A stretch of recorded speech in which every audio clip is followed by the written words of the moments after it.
What is going on, my fellow Husker Indians, Indiites, whatever you want to be called today? This is 4 Hours of Lincoln. I'm Ethan Weiss, and I got a pretty good show for you today. So I'm going to give a full preview for Thursday on through Sunday's activities.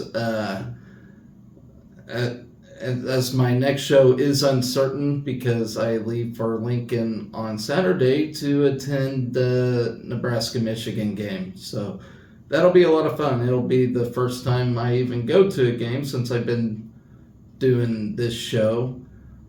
So we'll see how things roll. I don't know if I'll do anything from the hotel room or the stadium, as I got people riding with me and I don't know how things are going to work out. So we're going to just kind of wing it here, give a full preview for what's coming up from tomorrow on through Sunday.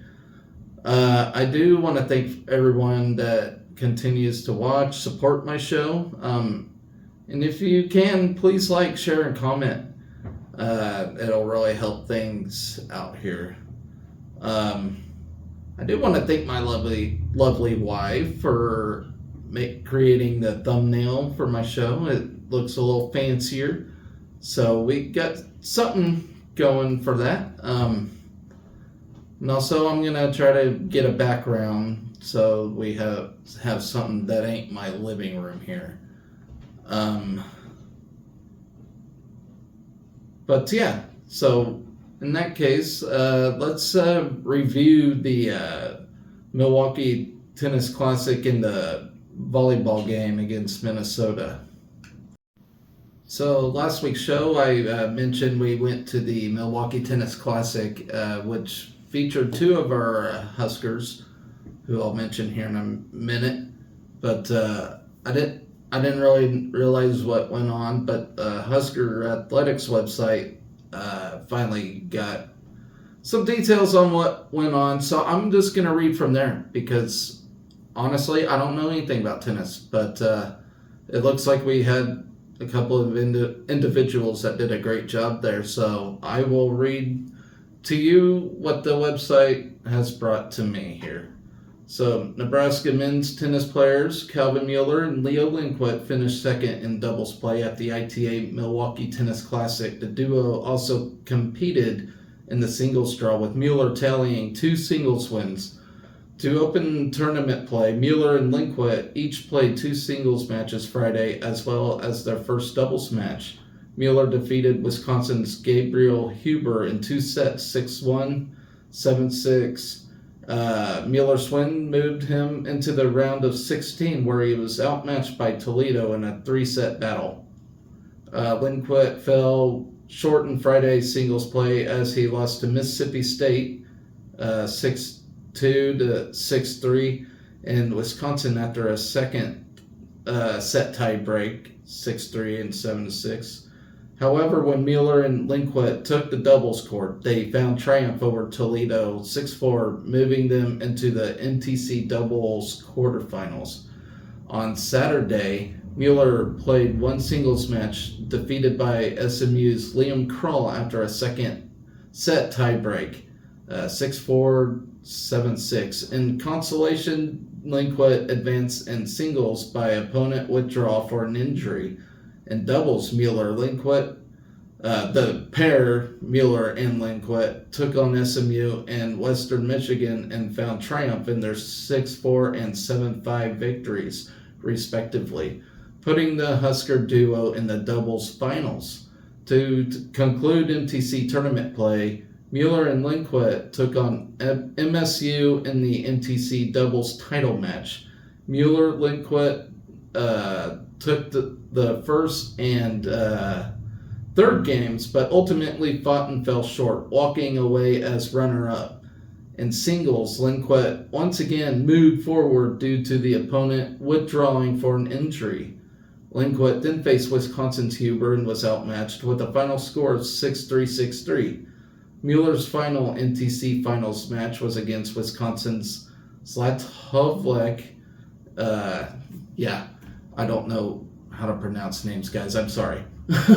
Mueller came back after dropping the first set to overtake Zlatovlek in a third set match tiebreak, winning 6-7, 7-5.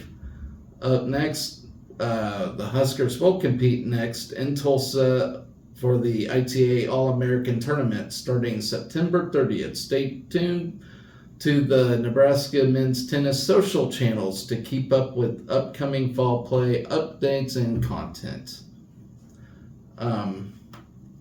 So with that, the ITA, so the men and women are going to the ITA All-American. And like I said before, guys, I don't know tennis, but I was kind of looking up to see what it's all about. And it looks like it's a preseason ranking type tournament. So it kind of, not only, it involves like all the nation's top players and whatnot. Tennis runs differently. It's not like you just run a season and have a national championship, I guess. I mean, you do, but they do all these weird things. I don't know. But anyway, it's to help with the preseason rankings and yada, yada, yada. So, I mean, it's going to be a big tournament. It's always a big tournament. But so that's what the ITA All-American is. And both men and women are going to be in that. And then also the women's tennis is going to the HEB Invite, and that's through October 1st. So that starts on Friday. The ITA All-American starts on Saturday, and that runs through October 8th. So it's a big, long tournament. So good luck to the Huskers. I don't have a roster pulled up. It never said like who's attending the ITA, who's attending that Baylor invite, but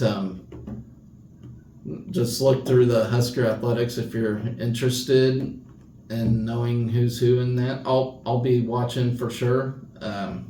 So that's that for tennis.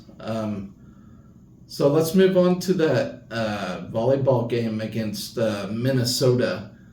And and just another incredible day in the office for the Huskers. I mean, we swept Minnesota, who I thought was going to give us a better game. That Shackmaster, whatever her name is for Minnesota, she's a good player, and I mean, she played well. Just I get it's a team game, but she did a pretty decent job for the most part. But of course, Huskers overpowered in that game. Also, Bergen Riley wins the Big Ten Setter and Freshman of the Week award. So congratulations to her for that tremendous accomplishment for the young player. She's been really stepping up as of late. I mean, she's played well since she stepped on campus, but I mean, she's just getting better and better, along with all of them. Andy Jackson, Harper Murray. I mean, that's what's scary about this team is all the freshmen, but you all know that. So in that game, we led with points 56-44. We led in kills 46-32. We did tie with service aces with 3 apiece. Minnesota actually gained more blocks than us. They had 9 and we had 7. We won the assist battle 44-28. And of course, as always, Lil Nuggy and company. When I say Lil Nuggy, I mean Lexi Rodriguez. You got Lainey Choboy back there too. I don't think we saw Maisie Bosinger, but them two totaled 52 digs. Minnesota only had 36 for the night. Of course, I mentioned it was a sweep. And here in a minute, I'll preview Purdue and Indiana. We play Purdue on Thursday, I believe, and Indiana on Sunday. So Purdue's a pretty good team. Indiana, I don't think so much, but I'll get to them here in a minute. Let me read just kind of go over the statistics for that game real quick. If I can pull them up here. Sometimes this site gives me some... Okay, hold on, guys. I should have been better prepared.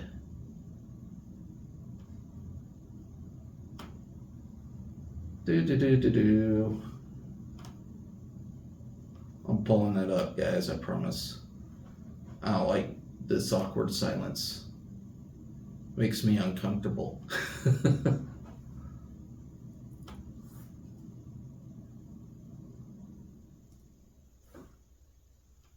Okay, so Merritt Beeson, she had only 11 kills for the night.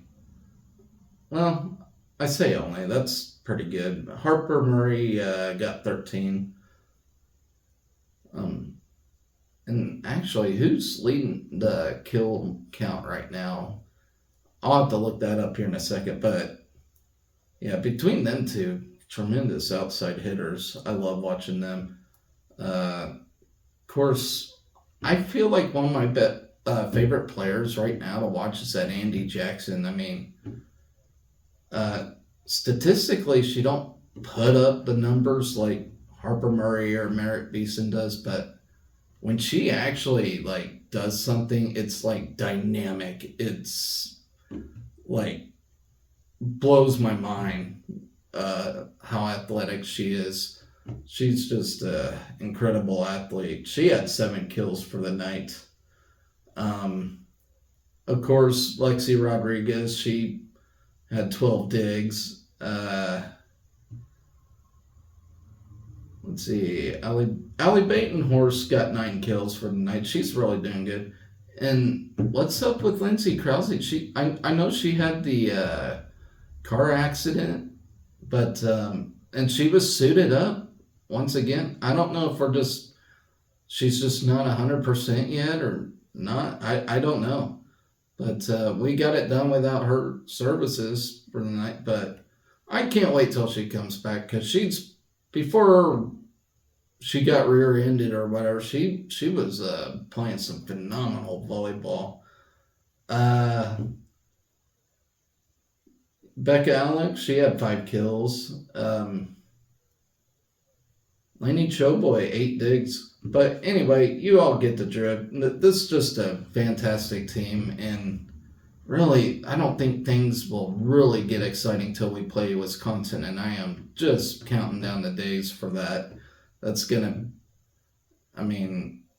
We need to get over that Wisconsin hump. If we can beat Wisconsin, I feel like, we're going places. I'll just put it that way. But, so anyway, I'll preview the upcoming games against Purdue and Indiana. So Purdue, by the way, I had to turn my lights on. It got dark in here, but Purdue is ranked number 17th in the country. They are currently 8-3 and 2-0 in the conference. They bring in a pretty salty team, headed by Coach Dave Shondell, who's been there since 2003. They played in several 5-set games this year, so they've had a lot of playing time. So watch out. They beat KU, who's number 23, and Marquette, who's number 19, and beat them both in 5 sets. So this team shows they can go for 5 sets. So they don't have any quit in them, just like any Big Ten team. They bring in with them a very impressive freshman outside hitter, Chloe. Forgive me, I can't pronounce this name at all. I've seen it in like the Big Ten shows or whatever, but it's like Chloe Chicoine. She's a freshman though, but she's accumulated 185 kills, 12 service aces, and 88 digs. Also, another dynamic outside hitter is Eva Hudson, with 173 kills of her own. 5 aces, 91 digs, and 23 blocks. So they have a pretty decent outside hitter group. Not as dynamic as us, but they're still pretty good. Junior middle blocker Raven Colvin's also part of the impressive young cast, bringing in 92 kills, a team high of 15 aces, and 91 digs and 23 blocks. As always, it's a team that shouldn't be overlooked, as any Big Ten team. Dave Shondel's coached volleyball for a very long time, and he's got a team that's gonna just be as eager and hungry to beat us as any team in the country right now. So, look forward to that this game's on Friday. I might have said Thursday, but it's on Friday. So on Saturday, we play Indiana, who, like I said, can't overlook them. They're a Big Ten team, and they're going to be tough as any. But it's really hard to tell who's their big-time player on this team. I looked through their website and just couldn't really find who stands out. And their record shows they're 11-4 overall, but they scheduled a very, very, very weak conference schedule, and that's how they choose to do things. I mean, win a bunch of non-con games and power through the tough Big Ten slate. I mean, I guess if that's how they want to do it, that's fine, They did, however, open up a conference win against Illinois, and of course got swept by Wisconsin, and they'll play Iowa. When did they play? They play them before us, before we head to their territory. Coached by Steve Aird, who's currently in his 6th season there. I look at the guy and I just don't see any volleyball blood in him, but he's coaching them. He's been there for 6 years, so I don't know. I guess they just don't really care about their volleyball team. I don't know, but no disrespect to Indiana by any means, but like I mentioned, I couldn't really pick who's a dynamic player on that team. But we should go three sets with them and have a comfy bus ride home back to Lincoln. So on that note, let's preview cross country real quick, which will take place on Friday. Of course, Berlin, and I haven't heard anybody mention her name on any of the radio shows or anything, because nobody talks about cross country. So I'm doing my best to pronounce her name, but Berlin Schutz or Schutz, Schutz.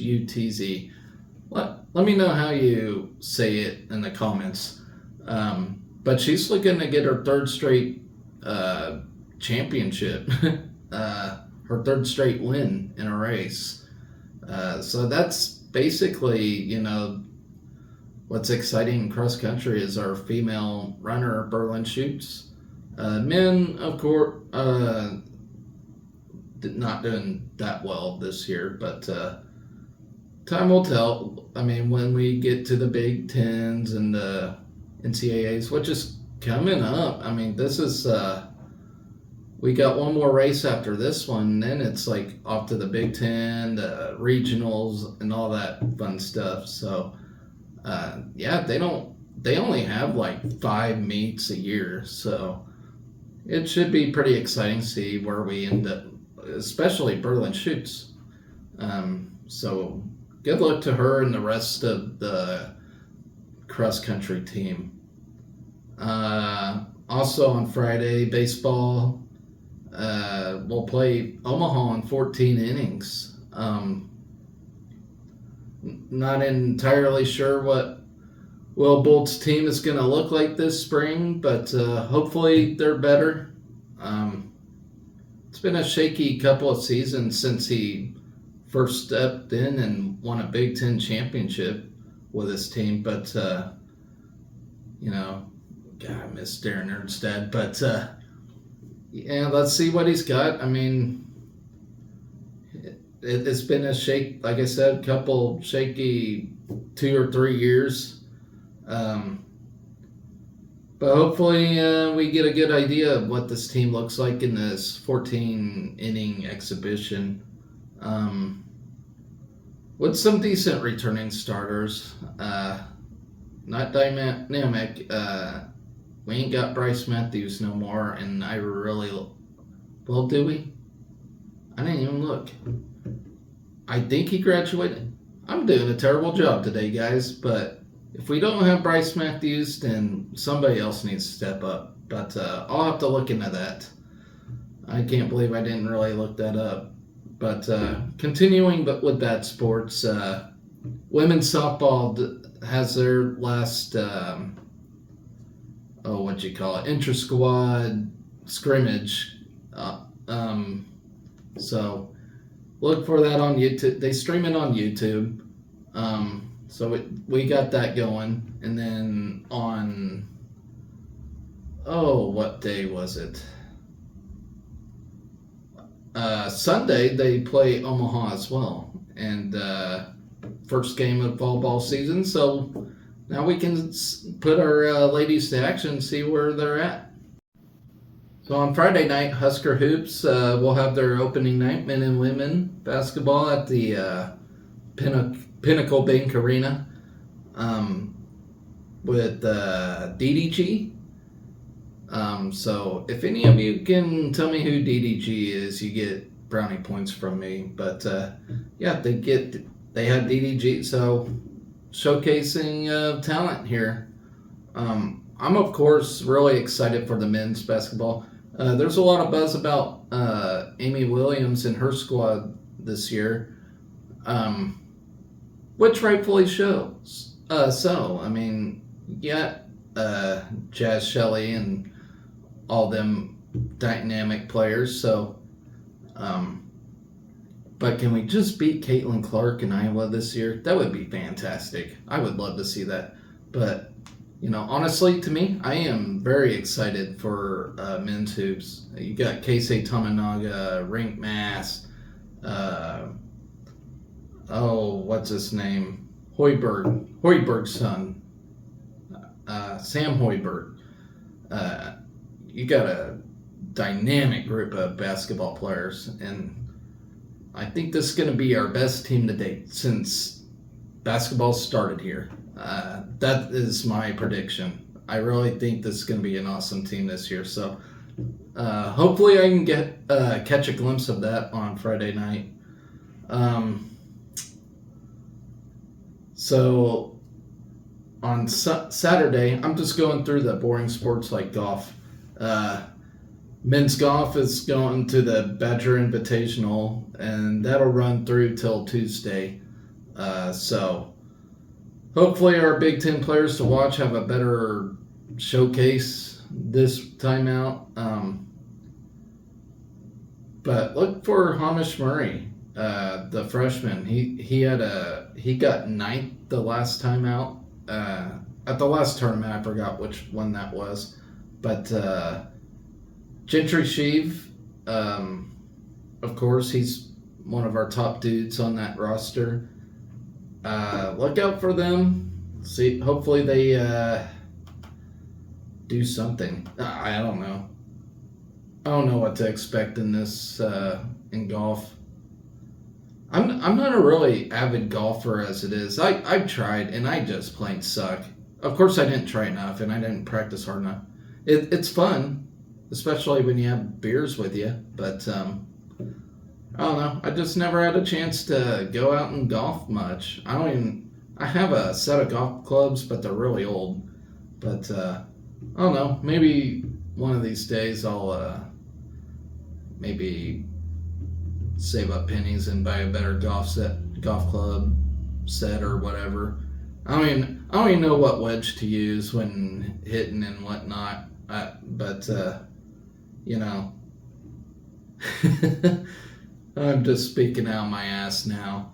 But yeah, so you got the men's golf from Sunday all the way through Tuesday. I don't know what site it is, but if you go on Huskers.com and then go to like golf, it'll show what tournament they're in, and then you can see how they're doing in that. It's really neat. I check it out all the time. But yeah, good luck to our men going over to Wisconsin and hopefully break the top 10 or something. I don't know. But anyway, we're going to move on to our soccer preview. And then after that, we'll have football finally. So we play Rutgers tomorrow night. And pretty excited for this one because we should get a win in this one and help move us up in the Big Ten rankings. We got absolutely screwed against Penn State on Sunday, by the way, when they got that penalty kick. I think that was a BS call by the ref. I can't remember which player it was. It might have been Eleanor Dale.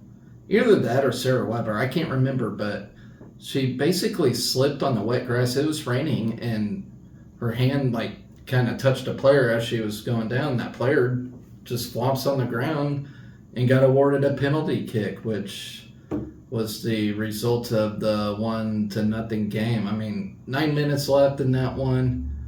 It was looking like a draw, which I was hoping it would at least be a draw because that would have been a good look for us. But we ended up getting screwed there with 9 minutes left. And hopefully we come back pissed against Rutgers. But right now we're currently ranked 27th in the RPI standing, so that's still good. That's a really good spot to be in, you know. Yeah, you want to be at least in the top 64 or however many teams they put in the NCAA tournament. So, you know, as long as we can stay in that range, that'll be really beneficial for us for postseason play. We've seen 5,559 fans in attendance so far this year, so that's pretty awesome, seeing more people come out and support athletics. And it's been at least over 1,000 fans per game, so that's really awesome for the ladies, and that just helps them get better, you know, with the good cheering section. But yeah, it ranks us 21st nationally and 4th in the Big Ten for attendance. So hopefully we can get that number up, and I challenge you guys to. And yeah, one of these days I'd like to go catch a game. Especially this group, they're a lot of fun to watch. And man, I just don't know if they're getting the campus respect that they deserve. But very tremendous group of ladies. And yeah, I've been watching them for some time now, and they're really fun. And I think it's that aggressive play style they play with. I mean, whenever an opponent passes the ball or something, we're right there at it, you know. So a lot of fun to watch. A lot of fouling, but that's to be expected with that type of playmaking. But surprisingly, even though Eleanor Dale hasn't scored a goal on Sunday, she still leads the country in goals with 13. So that's awesome. Hopefully she can make up and get 5 of them on Thursday. Sarah Weber has been looking very phenomenal lately too in the past couple of games. She's looking like her old self. Because last year she was very dynamic. This year she was kind of quiet, but I think she's starting to step up and be that leader again, like I know she is. So look for her to do some tremendous things. Right now we're ranked 4th nationally, 4th in the country with shots per game with 20, 7th in assists per game, and tied for 8th in goals with 31. So that's pretty cool. Sammy Houck is ranked 5th in the conference with her saves, which it's all right, I guess.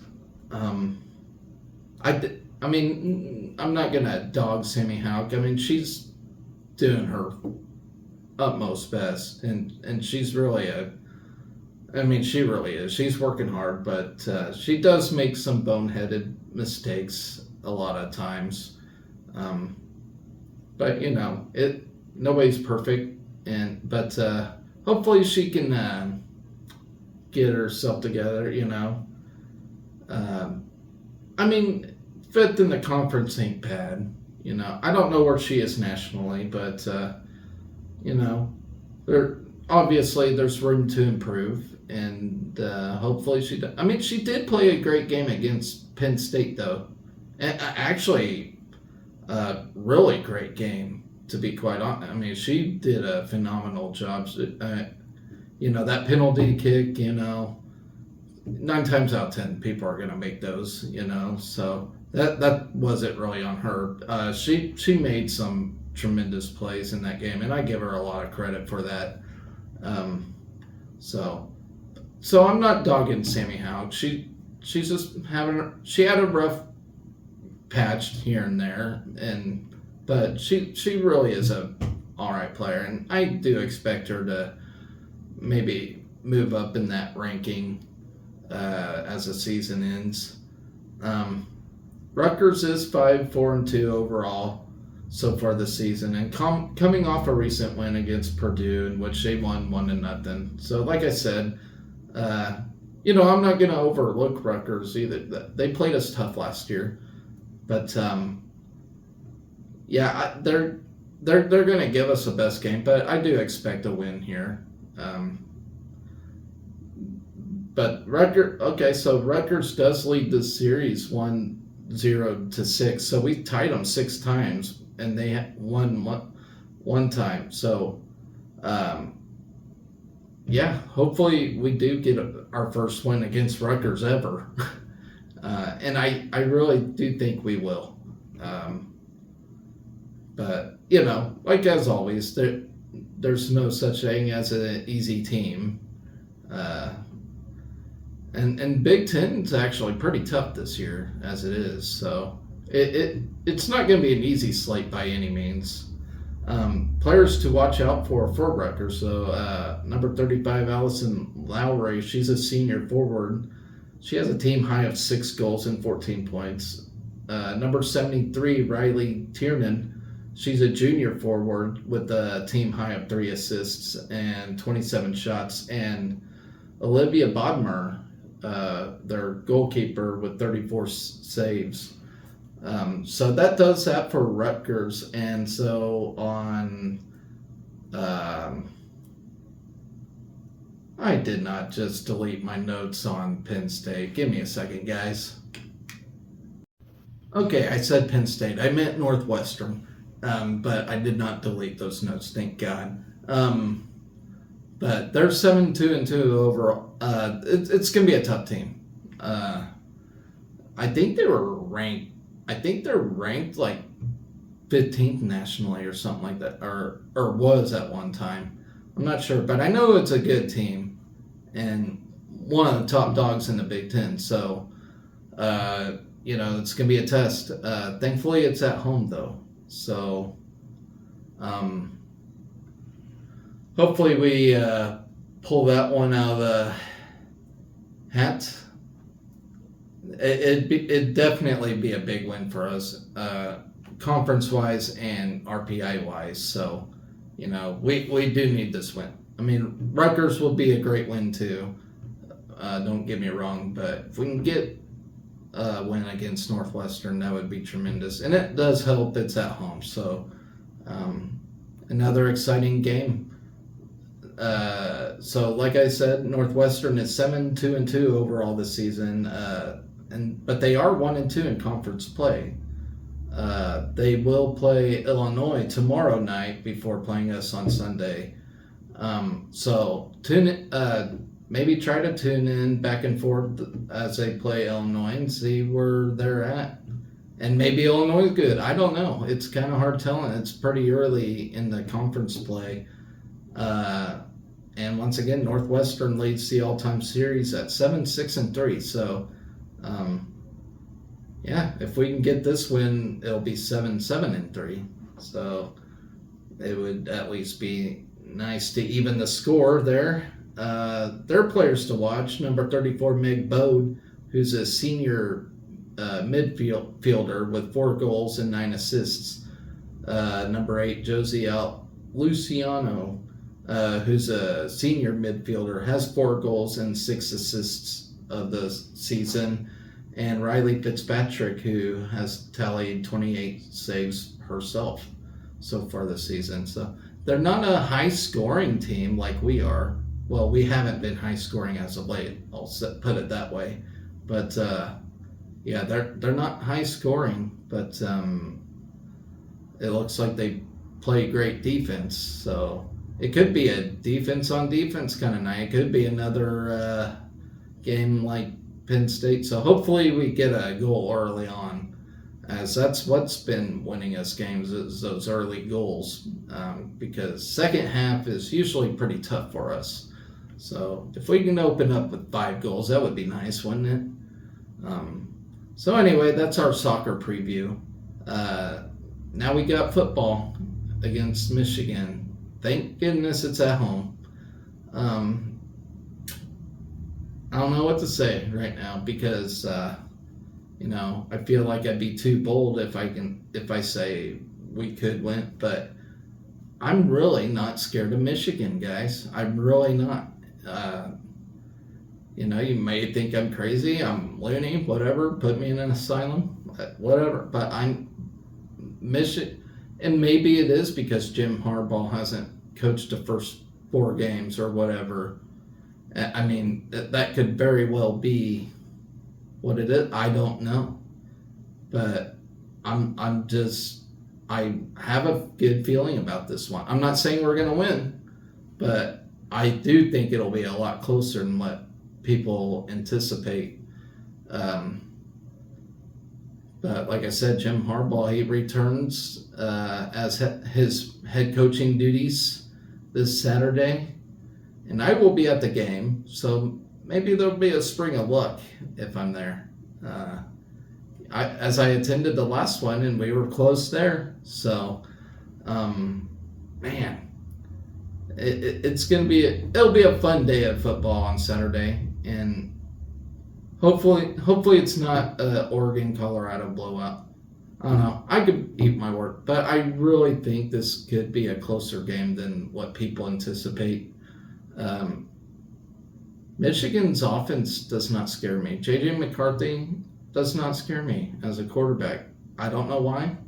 A lot of people say he's a damn good QB, and I mean, maybe so. And if he freaking holds on the ball better than Jeff Sims, that certainly helps. Ball security is like the number one thing for a quarterback to do, so I don't know. I didn't read his stats, but I don't know. He did, but it's not just the quarterback. It's the entire offense. And they're a running offense, and we're the number 1 rushing defense in the country. So they're gonna have to pass against us, as we do against them. We're gonna have to pass the ball too, because they got a great rushing defense as well. So look for us to open up the playbook this Saturday. But yeah, I think this will be a pretty tough defensive battle. I think it can be a pretty low-scoring game too. Omar Brown is due for a pick 6. He really is. Our defense is due for 6 points as it is. As great as we've been defensively, we have not scored a touchdown on defense all year yet, and we really need that to happen.